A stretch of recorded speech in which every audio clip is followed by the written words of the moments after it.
to the Soul Fire podcast, where healing is raw, truth is sacred, and your story gets to burn and rebuild in the same breath. I'm Power Coach Alishia, pattern breaker, soul mirror, fire starter, and the unapologetic voice of the burn it down and rise anyways revolution. We don't fluff your wounds, we don't filter your truth, and we don't water down healing so that people stay comfortable. You've spent way too damn long proving your worth to people who only love the version of you that stayed small, quiet, and convenient. If you've ever swallowed your truth to keep the peace, shrunk yourself to stay chosen, or disappeared in your life, this season isn't just a reset or another motivational podcast. This is where you reclaim your voice, your fire, and your fucking self. I'll give you the truth that heals, frameworks that hold, and soul codes that will change how you live, lead, love, and rise. Lovey, come forward. It's time for you to embody your wholeness. And I'm not only leading this season, I'm living it right beside you. Let's fucking go. All right, so for this 4-part series, we are talking about your language reborn. And the theme for the month of April is speaking the language of your soul. So in this episode, we're talking about your soul mirror. Why you're not broken, you're just buried. And let's be real, you've looked in the mirror and thought, where the hell did I go? Not physically, but energetically, soulfully, emotionally. Here's the thing though, and I know that you felt this a lot. It's not that you're broken. I have even felt broken. You know, if you would have talked to me a month ago, it was just like, I just felt like I was collapsing. Like everything, myself, my soul, my image, my everything was collapsing down all around me, right? And so I want you to know you're not broken. You're not unworthy. You're not too far gone. You're just buried. And this episode is your fucking shovel. So get ready, because that's what season 4 Love Me More is all about. Like, when I think about the moments that I felt buried, but I was in plain sight, it almost feels like that was my whole life. That a certain part of me was buried, certain emotions were buried, certain vulnerability was buried. Like, every time I turned around, I felt like there was a piece of me that just wasn't able to be lit up, wasn't able to be shown, wasn't able to be present all the time, right? I felt like I needed to hide it away to be strong, right? To put it aside to save someone else, to disregard it even though my soul was screaming at me and I craved it. It's like, pretty much, I mean, I've lived a hard life, and if you listen to the podcast from the beginning to date, right, because this is our 4th season, you'll hear a lot about my life, and you'll hear a lot about my journey, and it was a hard journey and a hard life, and none of it holds me down, right? None of it keeps me, from moving, or holds me back, and none of it keeps me down, right? I just move, and I rise, and I grow, and I evolve, and I shift into the next level version of me, and the next level version of me, and the next level version of me. But here's one of the biggest things about me, and I've realized that this has to be retaught to the people who are closest to me, because I, on the outside, will usually look okay. Like, you can't tell that I'm feeling anxious, or you can't tell that I'm feeling like completely disconnected from myself, or lost, or like I'm not enough, or you can't tell that I'm stuck in a proving earning cycle. You can't tell those things because of the way that I operate and the way that I show up and what you view, right? Most people, when they're carrying the kind of weight that I currently carry, right, of life, and that I have carried at past times in my life, those people would be like riddled with depression, massive anxiety, panic attacks. They would be on meds to help them. And so and you would know, because they would talk about these stories, right? They talk about it all the time. They tell you how they felt. They tell you what they're going through. They tell you how hard it was. They're telling you that they can't hold it, right? And they're almost wearing the need for that outside pill or therapy or whatever it is as like this badge of honor. And our world has moved into this whole, therapy isn't a big deal. Everybody should be doing it. And I'm not saying it is a big deal. And I'm not saying that everybody shouldn't be getting help and support. But I think of therapy like going to a doctor, right? There's a holistic approach that can usually get you a much better result if you go all in and you double down on it. And generally, it might take a little bit longer for you to see that result. It might take you a little bit longer for you to heal that, but you're healing it in a very honorable way with your body and not adding things to your body that it then has to work through, right? And that's how I feel about what I do through soul astrology and soul healing, is that, yes, you can go to therapy and you can get on the meds and you can go that route, or you can use soul astrology, which is astrology and soul healing, in order to get there. Listen, though, I know what it's like to be breaking down inside and nobody know. I know what it's like to be falling apart and nobody know. I know what it's like to be carrying the strength of everyone around you, and while everyone looks at you and says, you're so strong, you're going to get through this. Like when you have a challenge, right? You're so strong, you're going to get through this. You always do. You always figure it out. You always this, you always that. I fucking hate that. And I used to be so proud when someone's like, Alishia, you'll get through this. You've got this, that whole cheerleader energy. But as I've been going through this evolution and the past version of myself, has been dying off, and I'm really been evolving into like this queen empress priestess sort of energy and like embodying and like really showing the fuck up for myself. What I've noticed is I absolutely fucking hate the cheerleader. I hate how people say that. It's like, yeah, I am going to figure it out. Yeah, I am going to get through it. Yeah, I am going to move. However, that is not honoring of what I just shared with you. I literally just gave you an emotional call. I literally just told you how I felt. I just literally told you what I'm going through and how bad it's impacting me. And all you can do is be my fucking cheerleader. I don't need a cheerleader. I will pull up my big girl panties. I will fucking rock this. I will do what I need to do. But for right now, I'm feeling my feelings, and I would really fucking love it if you would give a fuck, right? I'd really love it if you help me feel seen, heard, and understood, which is my love language, instead of trying to be a cheerleader that I don't fucking need, right? Can you relate to that? I mean, maybe you can, maybe you can't. But if you're shaking your head yes, and you're like, fuck yes, right? And you feel like you're at a sermon, then you're in the right place, because this is the evolution of this podcast, right? I'm still going to be doing what I've always done and sharing my journey with you in real life and what I'm living.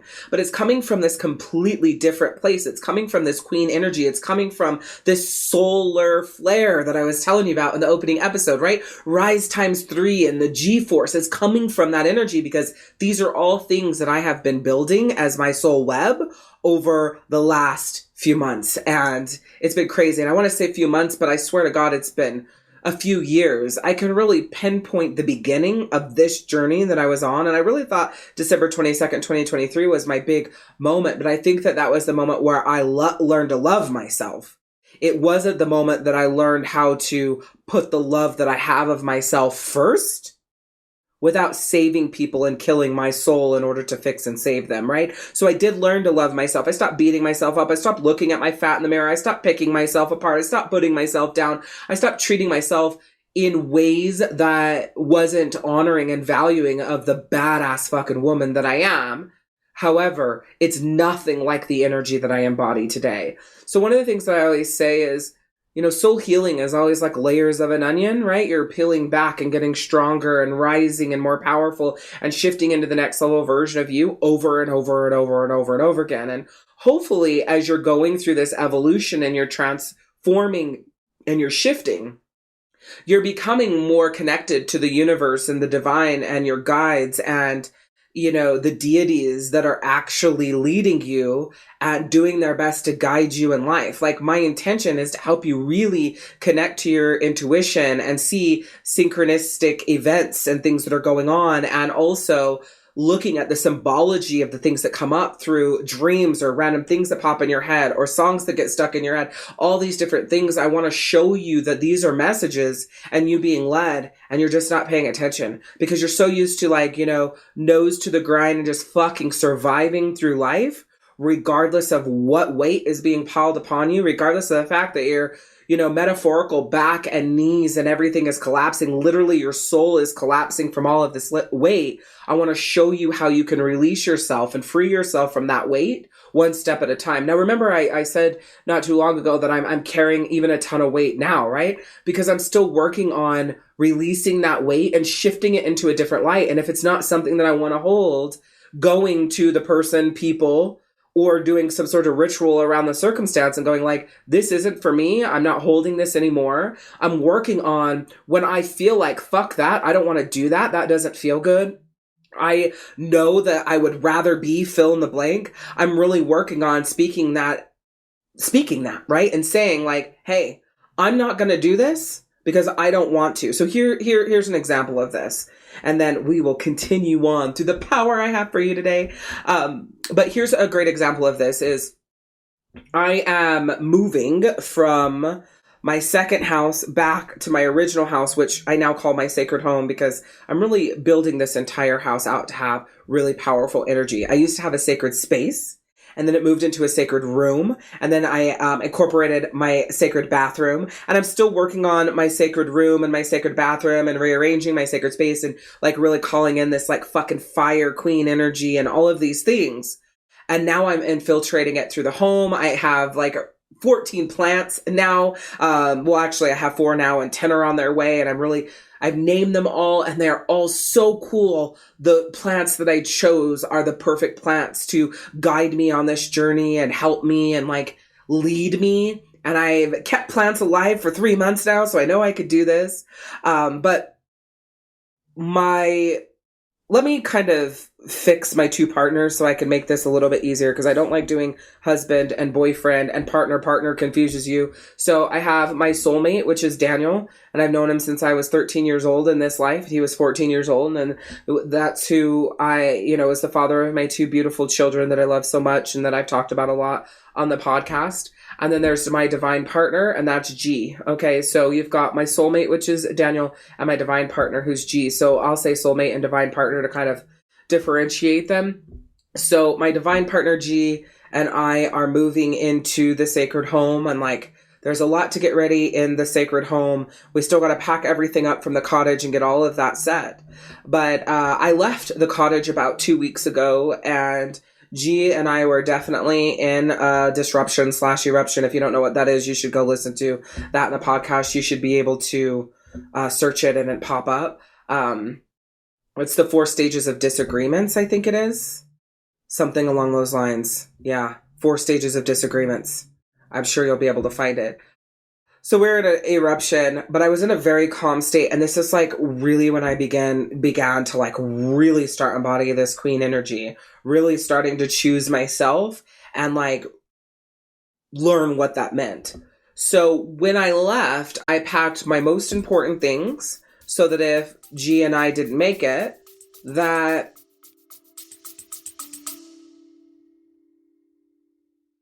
listen, Queen, if this episode lights something up, don't just sit with it. Come rise with us. The Soulfire podcast is your weekly reminder that healing isn't about fixing who you are. It's about remembering who the fuck you've always been. And if you're craving more than just words, if you want community, authentic power, momentum, and soul transformation, then I want you to come join us in the free Star-Guided Soul Healing community.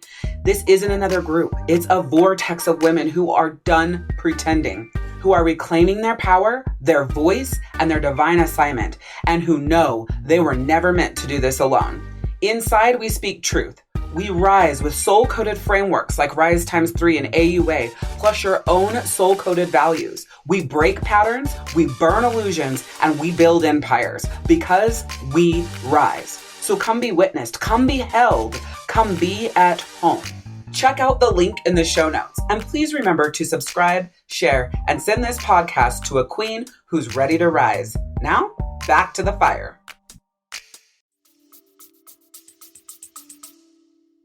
I had my most important things. I'd never have to go back there again, right? If G chose not to rise, then that's fine. I have my most important things and I never have to go back there again. Now, listen, it wasn't a turbulent situation. G is a very calm human. He doesn't scream and yell. He's just not like that. So it wasn't like I was unsafe and I had to grab just like the bare minimum and run out of there. It wasn't like that. But my soul felt unsafe. I was emotionally unsafe. And at this moment was the pivotal moment that I chose to choose me.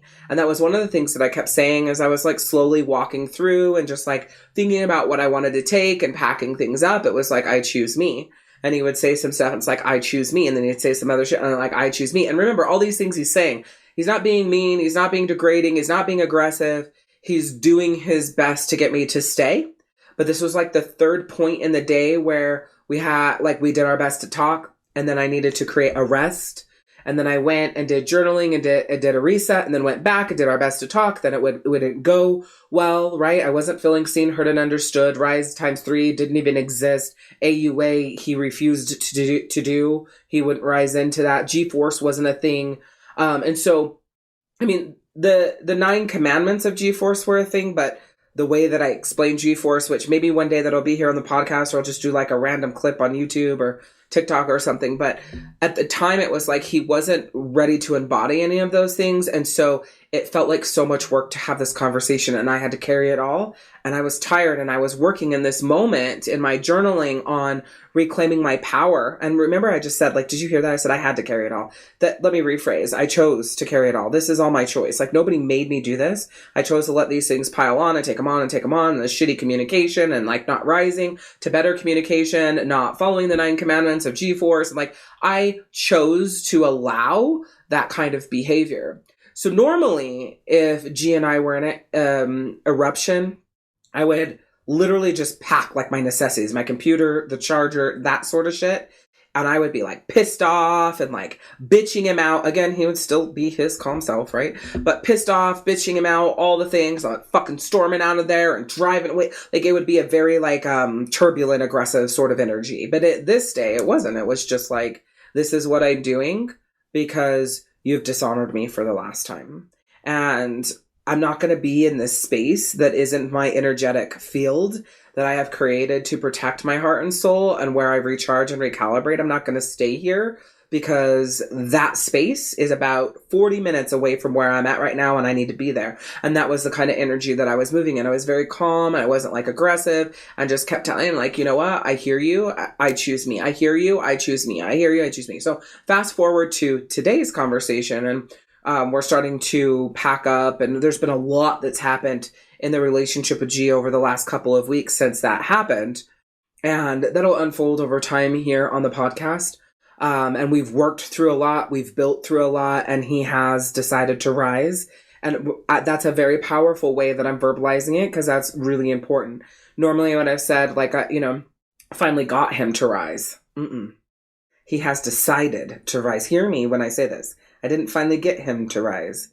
He decided to rise. But the way that I didn't get him to and gave space for him to decide was a fucking nightmare for me. It was so hard for me because I am the type of person that I want to protect you from yourself making the mistakes, the pain of the decisions that you're going to make. And I just want to protect you from that and really, really, really control you doing something different so that you don't get to that space. And then in Queen energy, it's like, now I'm embodying, like, listen, you can't save the people you love from the consequences of their decisions. That's a quote that comes from Mel Robbins. I don't remember. I think it's on her podcast somewhere. I fucking love that quote. And I heard it about maybe a year ago, ish, maybe 8 months ago. I'm not sure exactly when. And I've been doing my best to live it and doing my best to embody it. But it's a very hard thing for me personally to do because I'm a healer and I was sent here to heal. And the way that I have always done it is protecting people from themselves. So that way they didn't collapse within themselves and end up committing suicide or hurting someone else, right? And so as I've evolved into this queen, like power, fucking royalty version of myself, I've had to learn to let people either rise or fall in their decisions. And that is so hard for me. It's getting easier every day. There was another situation today that I had to put in headphones instead of giving it attention, instead of giving it my energy, instead of, controlling the environment. Ronan wanted to like scream and yell and be pissed off, and he was upset about something that he already knew was coming, but now it was here and he was handling it in a way that I don't agree with, right? And I could hear him downstairs just bitching and all the things, but it was very loud. And normally I would have stepped forward and been like, Ronan, like yelled at him, you can't act like that. Like, I'm trying to work, da-da-da-da-da. And instead I put in headphones and said, fuck it. Well, the thing about the move with the cottage is G and I have been going back and forth basically every other week. We'll spend 10 days, 11 days, 10 days at the sacred house and then like 4 nights at the cottage, and then 10 days at the sacred house, and then 4 nights at the cottage. Well, it was coming back to tonight that it was going to be our 4 nights at the cottage. And I was like, I can't go. I can't do this. Like when I left there 2 weeks ago, that was it for me. I don't live there anymore. Like it served its purpose. It gave me the healing. It guided us to where we got to. And then since then, we've done so much healing work, and we've really put in the effort to rise and to shift and to embody G-Force and AUA and like communicate better. And I can't go back and sleep at that place in that energy. So we could drive there and pack for 4 hours one day. And then the next day, pack for 4 more hours. And then come back to the sacred home. And then my birthday is the week that we would go back. And I said, fuck that. So at the end of April, we can go back again. And we can do like a big haul of all the big stuff, put it on the trailer, get all that shit out. And then somewhere mid-May, we can go and get all the shit in the garage and get that out. I'm totally down to go back there, but I'm not down to stay the night there, cook there, and shower there and create energy there like I live there. Because when I left there 2 weeks ago, I closed that chapter. I closed that door. I closed it calmly. I said I chose myself. I took the most important things to me. And that was my soul saying, like, this is done. That relationship, how it was built, how it was led, all of the things, the growth that you needed, the healing that you needed, the growth that he needed, the healing that he needed for you, Alishia, it's done. And Queen Alishia, royalty, power, Empress Priestess, right? She doesn't live there. That's not her place, right? The sacred house is, or something better, right? And so I just had to be honest and say, listen, this isn't for me. And I'm down to do it this way, but I'm not down to do it that way. So you're going to need to decide what you do with that. And I want to know how you feel, but this is what I'm choosing. So it's like, no matter what G came back and said, I wouldn't have changed my mind. It could have created some division if he was like, you know what, I want to stay there and do it, and I'll just stay there and pack. Like, I would have been highly disappointed that he made that choice because he didn't choose the power in him, which is his lion, right? And like what he is going, like he didn't choose the power in him if he would have chose to stay there, but that wasn't mine to hold, right? That was me allowing him to make his own decisions, and the consequences of that was on him, right? Like that was me focusing on what I needed and letting him focus on what he needed. But that's a lot of fucking work and growth for me. So that's what I mean by like, this isn't what we're doing anymore. So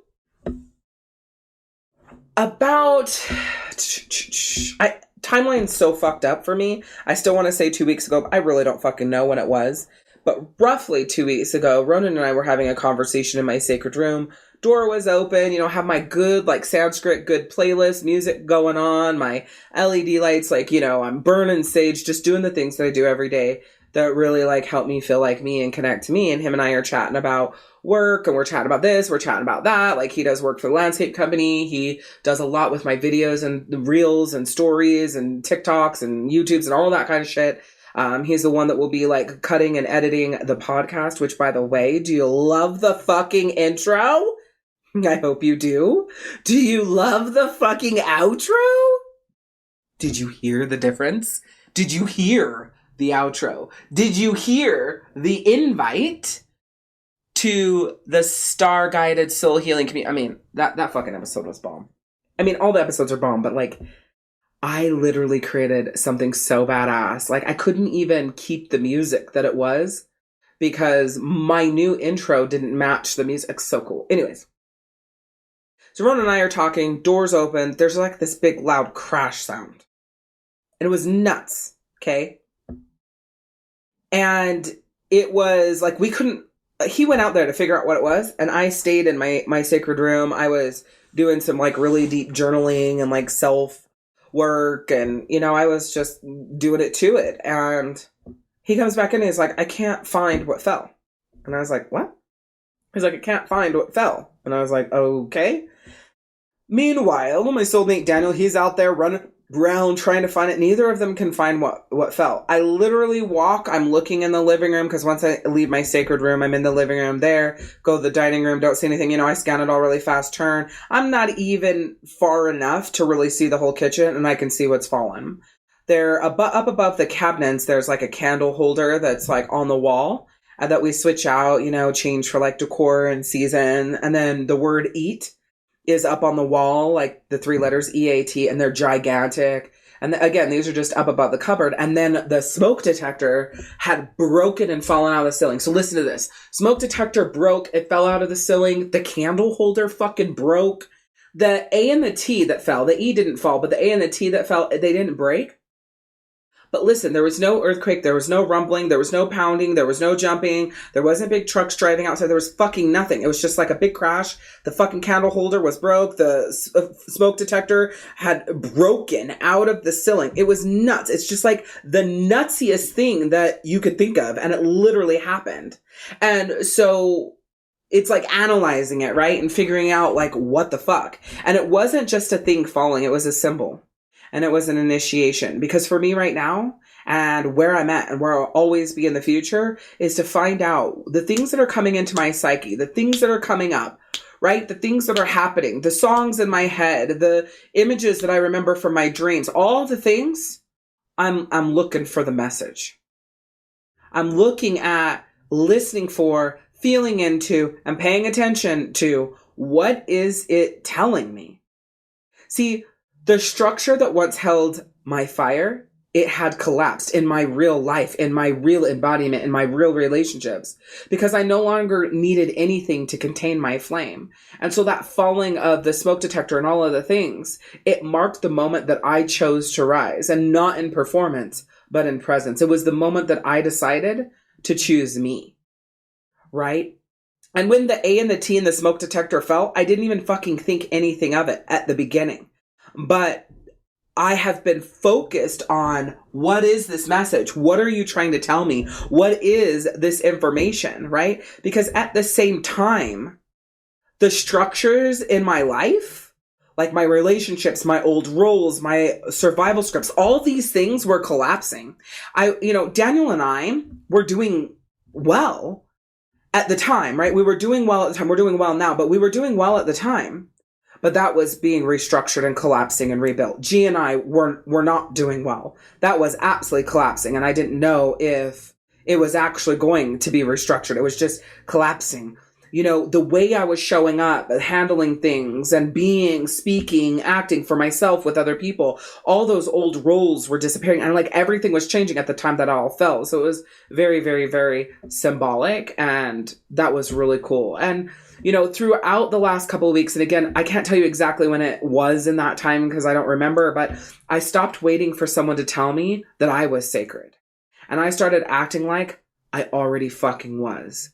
And so all of these symbolisms, all of these things happening, like I said, the plants that I chose, pictures that Daniel painted me drew for me a year ago, a big lotus, fucking cool badass lotus that he put on my brick and mortar store wall. And when I close the store, I ask him to do it in my lotus room. And that's where I do my nails and my piggy pie sleeps and, all that stuff. And then he had created me this cool sign that says presence on it. And it's in a style that he never does. It's done in art form that I've never seen him do art this way. And then I was like, I need you to make me something to match this. Like, I want it to be in the same energy because this is so fucking bomb. And then he chose this like Ganesh elephant and all these things. And like, I've been looking up the symbolisms of all these things, and it is fucking nuts how much his soul speaks to my future soul while holding my current soul self. It is unbelievable. I absolutely love it. Now, one thing that I want to share with you are mirror moments plus like numbing language. And I've talked about this a lot. You'll hear me say, the way that you speak and then talk to yourself and stop saying I'm fine, the dangers of I'm sorry. Like if you go through the podcast, I'm constantly talking about phrasing. And so I'm going to bring it back here because this month is all about the language, right? Like I can't bring it back here when this whole theme for the month is Speaking the Language of Your Soul. And this is the Language Reborn series, right? So when you say I'm fine, we go back to the Italian job. I've talked about this for, 13 years. FINE stands for freaked out, insecure, neurotic, and emotional, right? That is one of my favorite acronyms for FINE. Again, it came from the Italian job. And that's because it's like, think about what you're saying when you say you're fine. Like, oh, it's okay. Like, it's okay. Like, no, there's something wrong. You're not actually doing well. Something is weighing heavy on you.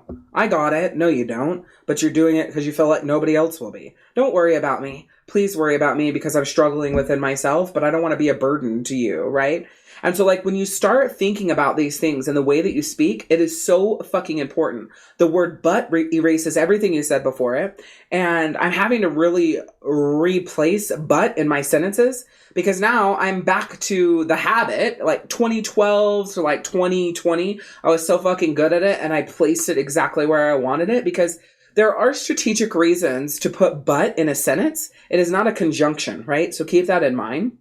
But is your separator, and anything you say after the word but is what you want people to remember, and what you say before it is what they're going to forget. So if you say, I love you, but, they're only going to really be hearing / feeling what you say after the word but, not the fact that you love them, so on and so forth, right? And so it's like, how are you? I'm great.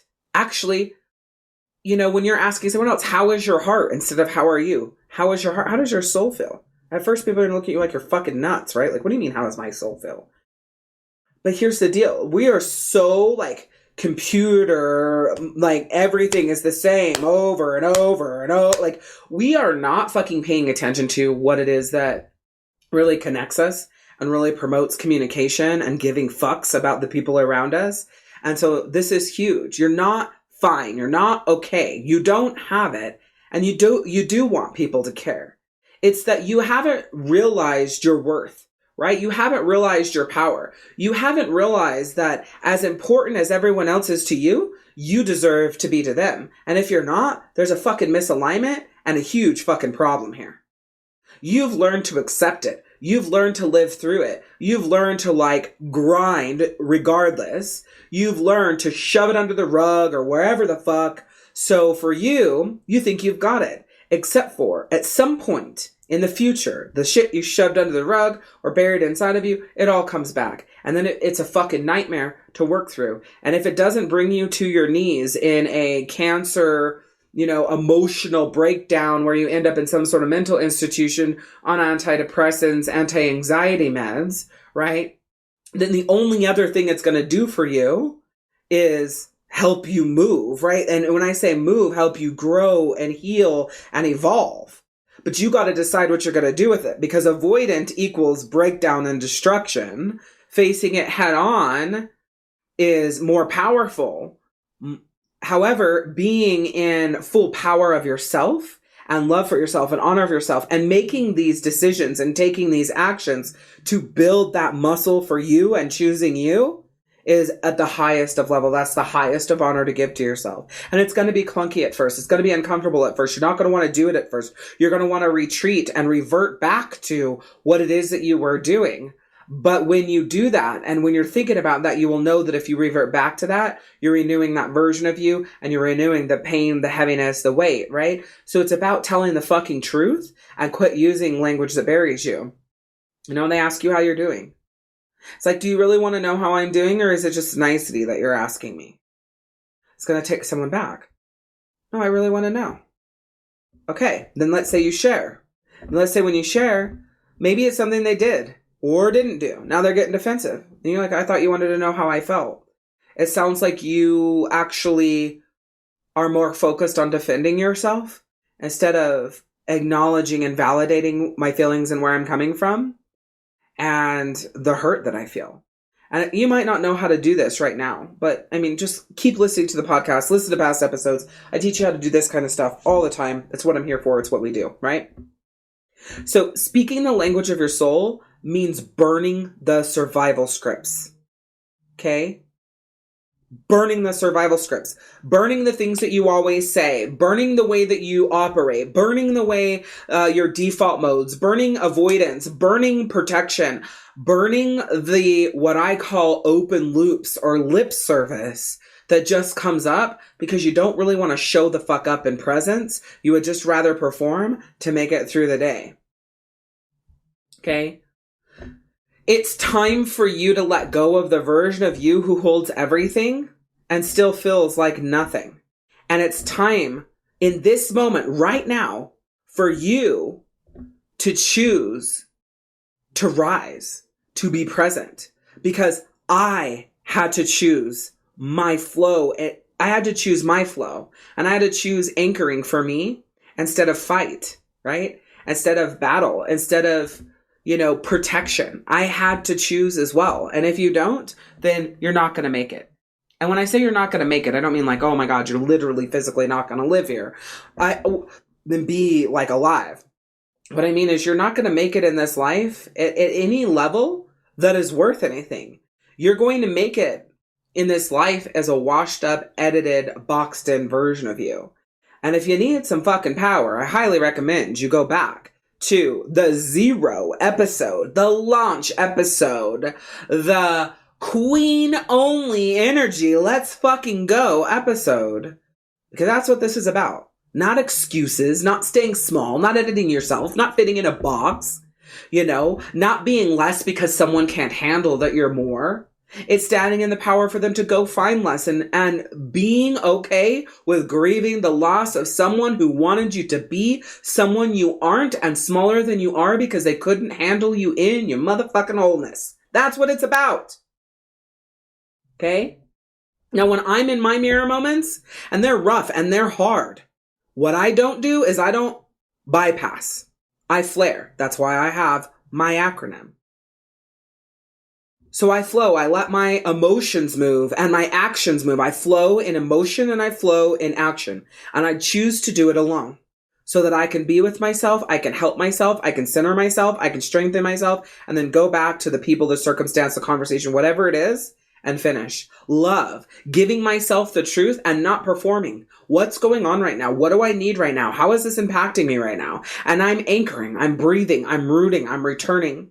I can now tell when I'm floating. And I thought in the past that I was grounded and anchored, but I can tell when I'm floating. What I can't tell at the time that I'm recording this episode always is how to ground, what I need, what's missing, because sometimes I need to have a conversation. Sometimes I need to take an action for myself. Sometimes I just need to surrender and veg out and stop thinking and processing and doing, right? So anchoring is about breathing and rooting and returning to my body first and foremost. And if I struggle with it, then I go find some sort of ritual in order to do that. And I do that. Then I move into honor. Like, what exactly do I need right now? What does my soul need right now? And then I fucking give it to myself. Just like, listen, I'm down to go pack up the cottage, but my soul can't live there. I can't sleep another night there. I can't pretend like we live there. I can't cook meals there. I can't create more roots because I'm not willing to. And can't is a very strong word, right? Like, I could rephrase all of that because, you really shouldn't say can't. I can. I'm not willing to. I'm not willing to go there. I'm not willing to stay the night there. I'm not willing to cook food there. I'm not willing to make more memories there. I'm not willing to continue that life. The door is shut. I am done. I am appreciative. I love it. I'm honoring it.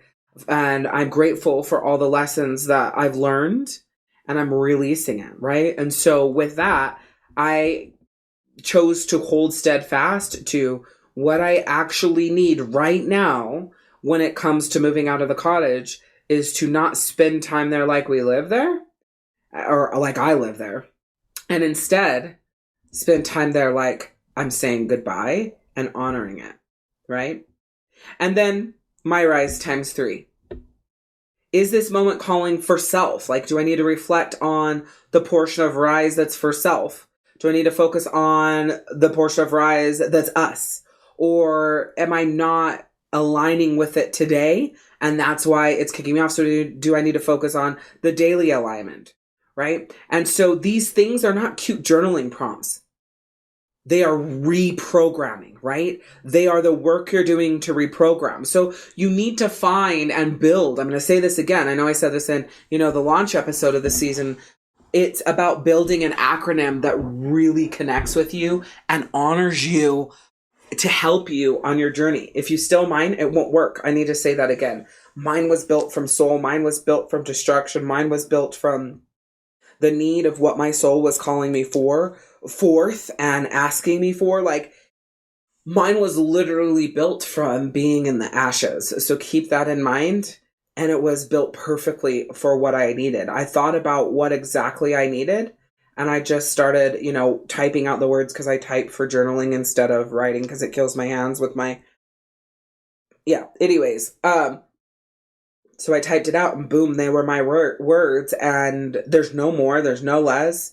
And then I needed to rearrange them into an acronym that makes sense. And it's cool that it's FLAIR, because now I call it my solar flare, SOULAR, FLAIR, FLAHR. So now I want to give you a soul practice, which is called the mirror reclamation. And so here's what I want you to do. Stand in front of a mirror tonight. No filter, no makeup, no performance. Just your face, your eyes, your truth. Now be mindful, because when you are looking in the mirror, it's very easy to think you're looking at yourself, but you're actually looking at things around you or your body. Look into your eyes to the best of your ability. So what I like to do is read what I need to say and then look up into my eyes, and then read the next thing I need to say, and then look up into my eyes and say it out loud, then read the next thing. So I'm like memorizing it, looking up, and saying it to myself, okay? So this is what I want you to say. I am not broken. I've just been buried, but I'm done hiding. Stay looking in the mirror and ask yourself, what part of me am I ready to exhume? What survival script am I done speaking? And then move into journaling, crying, movement, or even yelling. Whatever rises, whatever you fucking need. And let that be okay. Here's your new truth. You don't need another to-do list. You need a resurrection. And this is where it begins. With you, right now, with the mirror, with the words you dare to speak next. And next week, we're going to go deeper. Oh, actually, for you, all these episodes are rolling out, right? Back to back to back. So in the next episode, we're going deeper into this language. But right now, today, look yourself in the eyes and fucking claim the woman that's buried underneath it all. This is Love Me More. And this is how we rise. Embody this. Choose yourself so completely that nobody gets to question your worth again. Extend to your soul the same mercy you once gave away to people who fucking dropped it. And stop shrinking to be chosen by people who can't even hold you. You're not a placeholder. You're the fucking revolution. So show up, speak up, and burn the damn box. I'm Power Coach Alishia, and this is your invitation to rise.